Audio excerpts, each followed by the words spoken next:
Hello and नमस्ते everyone. आज मैले ओडिआई सिरिजको ओडिआई सिरिजमा तीनटा टिम रहेका छन्, स्कटल्यान्ड, नेपाल र युएसए।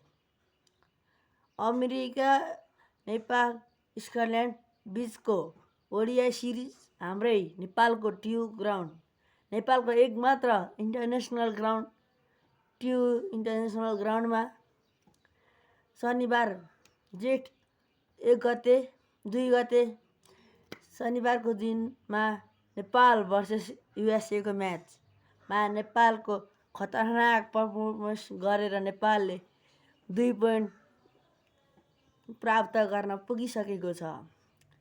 नेपालले टस हारेर बलिङको निम्तो पाएको थियो र युएसएले ब्याटिङ गर्दै नेपाली टिमका भाइस कप्तान दिपेन्द्र सिंह ऐरीले 4 विकेट, सोमबार कामीले 2 विकेट, सन्दीप लामिछाने 1 विकेट। अनि गाइस हाम्रै कप्तान रोहित पौडेलको बलिङ गर्दा गर्दै रोहित पौडेलको पहिलो ओभरमा दिपेन्द्र सिंह ऐरीले बल पास दिएर हाम्रा आरिफ शेख विकेट किपरले रन आउट हानेर नेपालको लागि रोहित पौडेलको ओभरमा पनि विकेट आएको छ। सोमपाल कामीले विकेट झारे, दिपेन्द्रले झारे, रोहितले झारे, सन्दीपले झारे। टोटल अनि हामीले 185 रनमा नेपालले अल आउट हानिदियो हाम्रो युएसए टिमलाई। अनि नेपालले दोस्रो इनिङमा ब्याटिङ गर्यो। ब्याटिङ पनि जता मामाको इन्ट्री त्यता नेपालको जित। जहिले मामा चल्छन् तब नेपाल पनि चल्छ। नेपाली टिमका ओपनर आसिफ र भुर्तेलको ओपनिङमा आउनुभयो। भुर्तेललाई 3 म्याच अघिल्लो 3 म्याच युएई ओमानको म्याचमा 2 म्याच र अस्ति स्कटल्यान्ड र नेपालको पहिलो म्याचमा 3टा म्याचमा चाहिँ भुर्तेल मामालाई बेन्चमा राखेर विनोद भण्डारी, अर्जुन कुमार, करण केसीहरूलाई लिएर आउनु भएको थियो। हिजो 3टा चेन्ज भयो। भुर्तेलको इन्ट्री अनि एउटा खतरनाक ब्याटर आइसकेका छन् हाम्रा नेपाली टिममा। इशान पाण्डेको इन्ट्री ओडिआईमा हिजो डेब्यु गरेका छन्। सबैले शुभकामना दिनुहोला। उसले पिएम कपमा र नेपाल ए को USA versus Nepal, UAE versus Nepal, USA र स्कटल्यान्डलाई नेपाल एले सबै म्याचमा हराइदियो क्या नेपालले।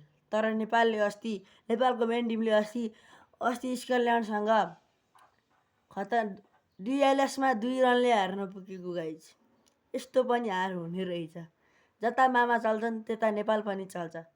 हाम्रा हिजो ओपनरले स्कटल्यान्डको 50 रनभन्दा अगाडि एउटा विकेट गएको थियो। तर नेपालको 114 रन हुँदाखेरि पनि एउटा विकेट नगएको टिम नेपालको।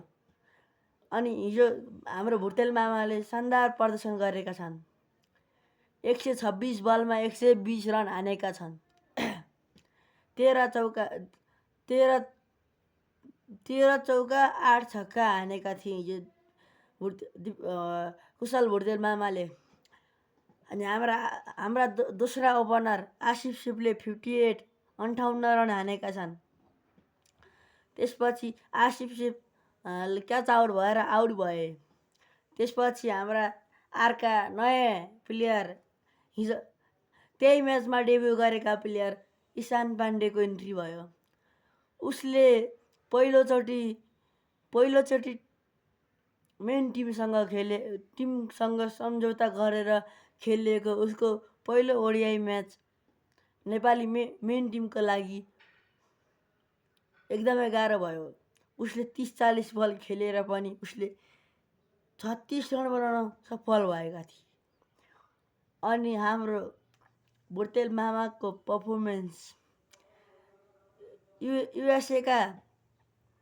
युएसएका सबै बलरलाई धुलो चुटाएका थिए। एउटा बलर आउँछ ओभरको 2टादेखि 3टा छक्का नआए चौका, अनि 1 रन कुद्न सक्ने ठाउँमा 2 रन कुद्ने खतरनाक पर्फर्मेन्स। अनि हाम्रा अर्का नेपाली बलरका हिजो चम्केका हाम्रा दिपेन्द्र सिंह ऐरी सबैभन्दा थोरै रन दिनेमा दिपेन्द्र सिंह परेका छन् र सबैभन्दा धेरै रन दिनेमा सन्दीप लामिछाने। सन्दीपको रेकर्ड गाइज एउटा खुसीको कुरा छ। अब सन्दीपले 6 म्याचमा 2 विकेट लिए भने उसले अस्ट्रेलियाका बलरको रेकर्ड तोड्नेछन्। अस्ट्रेलियाका प्लेयरले 78 म्याचमा 150 विकेट कम्प्लिट गरेका छन् भने हाम्रा सन्दीप लामिछानेको भर्खर 72 म्याचमा 148 विकेट कम्प्लिट भइसकेको छ। अबको 6 म्याच बाँकी छ। उसको रेकर्ड तोड्नको लागि 6 म्याचमा 2 विकेट लाग्नुपर्छ। अब आउने 19 और 20 18 और 20मा हाम्रो नेपाल भर्सेस स्कटल्यान्डसँग दोस्रो म्याच हुन गइरहेको छ। त्यसपछि 22 तारिकमा फेरि युएसए भर्सेस नेपाल रहेको छ। त्यो दिन शुक्रबारको दिन चाहिँ युएसए भर्सेस नेपाल र बुधबारको दिन चाहिँ नेपाल भर्सेस स्कटल्यान्डको म्याच छ। सबैले म्याच हेर्नको लागि आइसिसी टिभीमा गएर हेर्न सक्नुहुनेछ भन्न चाहन्छु। सजिलो तरिकाले हेर्नुहुन्छ भने म अर्को भिडियोमा एउटा वेबसाइटको बारेमा भिडियो बनाउने छु।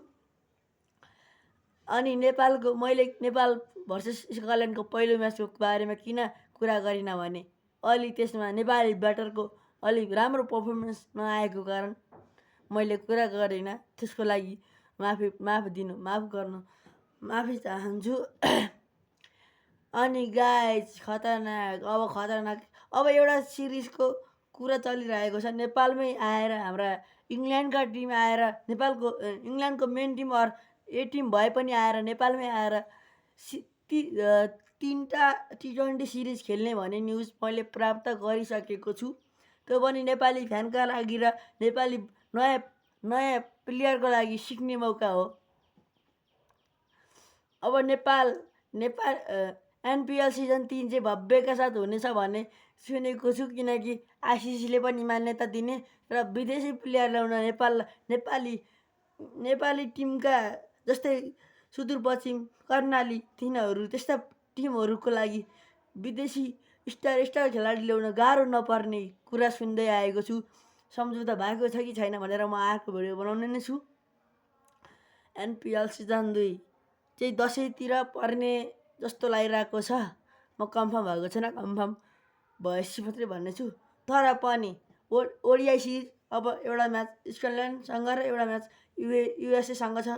त्यो 2टा म्याच चाहिँ आइसिसी टिभीबाट हेर्न चाहनेहरूले तपाईँहरूले आइसिसी टिभीबाट हेर्न सक्नुहुनेछ भन्न चाहन्छु। म अब फुटबलको बारेमा भन्ने छु यही भिडियोमा। यसो साथीहरूलाई जानकारी दिनको लागि चाहिरहेको छु। साफ वुमेन्स च्याम्पियन लिग इन्डियामा हुन लागिरहेको छ। अबको केही 8-9 दिनपछि नेपाली टिमका चेलीहरू पनि उपस्थित भई सबै देशका लागि धुलो चटाउनेछन्। जहिले पनि नेपालले फाइनलमा गएर हारिरहेको रेकर्ड रहेको छ। तर यसपालि रेकर्ड कटाउँछ कि कटाउँदैन? हाम्रा सुपरस्टार वुमेन्स फुटबलका सावित्रा भण्डारी साम्बा दिदी चाहिँ त्यो टिममा समावेश नहुने र स्क्वाड प्राप्त भइसकेको छ। त्यसको वुमेन्सको फुटबलको बारेमा म अर्कै छुट्टै भिडियो बनाउने नै छु। तर पनि हजुरले अनि त्यो साफ वुमेन्स च्याम्पियन लिग चाहिँ केबाट लाइभ आउँछ भन्ने अर्को ओडिआई प्लस वुमेन्सको भिडियोमा भन्ने नै छु। अनि गाइस हाम्रा इङ्ल्यान्डका पूर्व कप्तान पनि हिजो नेपाल भर्सेस युएसएको म्याचमा आउनु भएको थियो। त्यही म्याचमा हाम्रा अहिलेका खेलकुद मन्त्री सस्मित पोखरेलको पनि उपस्थित रहेको छ। उहाँहरू आएर खेलाडीको आत्मविश्वास बढाइदिनु भएको छ। अनि गाइज इङ्ल्यान्ड भर्सेस नेपालको म्याच हुने भनेर पारस खड्काले इङ्ल्यान्डको टिम नेपालमा आउने भन्ने कुरा चाहिँ चलिरहेको छ। अब स्योर चाहिँ भएको छ कि छैन त्यो अलि मैले अपडेट प्राप्त गरेको छैन। अब गाइज धेरै बाँकी छैन, 23-24 दिन बाँकी छ। FIFA World Cup, Argentina World Cup यसपालिको फिफा वर्ल्ड कप कसले जित्छ? पोर्चुगल कि अर्जेन्टिना कि अर्जेन्टिनाले ब्याक टु ब्याक 2टा वर्ल्ड कप जित्न सक्छ त? अघिल्लोचोटि नि जितेको नि त, अनि अहिले नि जित्छ कि? Portugal, Spain, Brazil, Argentina, Brazil, Portugal, France, Spain. मेरो लागि 5वटा टिमले जित्न सक्छ भन्ने चाहन्छु। भर छैन, जापान पनि कडै छ।